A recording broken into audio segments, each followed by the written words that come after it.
कानपुर के सिब्रजपुर में स्थित एक गांव के एक परिवार 13 दिसंबर 2024 में पास के ही एक गांव में एक शादी के समारोह में गए थे और उस रात उन्हें वहां ठहरना भी था। उनकी 17 साल की बेटी को अकेले घर पे छोड़ के बाकी सभी शादी में गए हुए थे। सुबह जब वो लोग वापस आते हैं तो देखते हैं उनकी 17 साल की बेटी की लाश अर्धनग्न हालत में उसके रूम में पड़ी है। क्या हुआ था उसके साथ, किसने ऐसा भयानक कांड किया था, चलिए जानते हैं पूरी घटना के बारे में।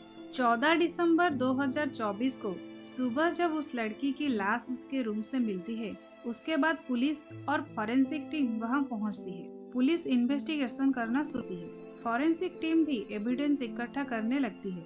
वहां पे फॉरेंसिक टीम को कुछ आपत्तिजनक चीज मिलती है, जैसे कि इंटीमेशन के समय जो सेफ्टी यूज किया जाता है उसके कुछ पैकेट्स और साथ में ही सेक्स वर्धक कुछ मेडिसिन के रैपर्स भी मिलते हैं। क्योंकि उस लड़की की लाश हाफ नेकेड हालत में मिली थी तो पुलिस को लगता है कि शायद उस लड़की के साथ कोई जबरदस्ती की गई है, लेकिन जांच के बाद पता चलता है कि उस लड़की के साथ कोई जबरदस्ती नहीं हुई है और शारीरिक संबंध उस लड़की की मर्जी से रखी गई है। इसलिए पुलिस शक करती है अपराधी को जरूर वो लड़की पहचानती होगी या कोई अपना ही होगा।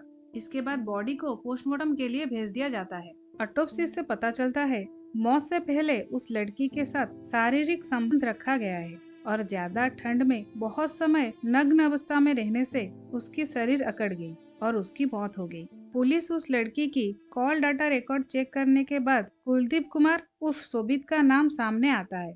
कुलदीप कुमार वहां से 20 किलोमीटर दूर नेवादा गांव में रहता है और उसकी उम्र 25 साल है। इसके बाद पुलिस कुलदीप को अरेस्ट कर लेती है और पूछताछ शुरू करती है। सख्ती से पूछताछ करने से कुलदीप पुलिस के सामने सब कुछ सच सच मान जाता है। पूछताछ के वक्त कुलदीप रोने लगता है और वो कहता है फेसबुक पे ही उस लड़की से उसकी दोस्ती हुई थी और बाद में वो दोनों एक दूसरे से प्यार करते। उस लड़की ने ही उसे बताया था 13 दिसंबर को उसको छोड़ के बाकी परिवार वाले कानपुर में स्थित देहाती में एक विवाह समारोह में जाने वाले हैं।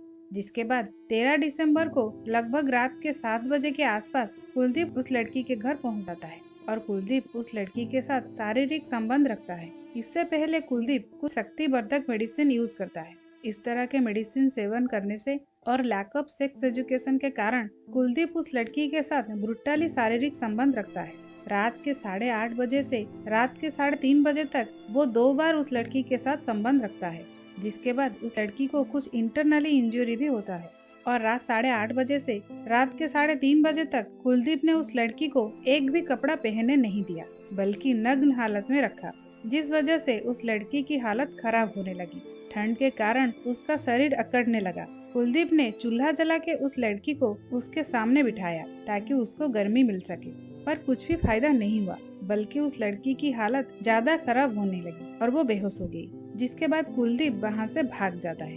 बाद में नग्न हालत में पूरी रात रहने के कारण उस लड़की की मौत हो जाती है और जब सुबह उसके परिवार वाले घर आते हैं तो उनको उनकी बेटी की लाश अर्धनग्न हालत में मिलती है।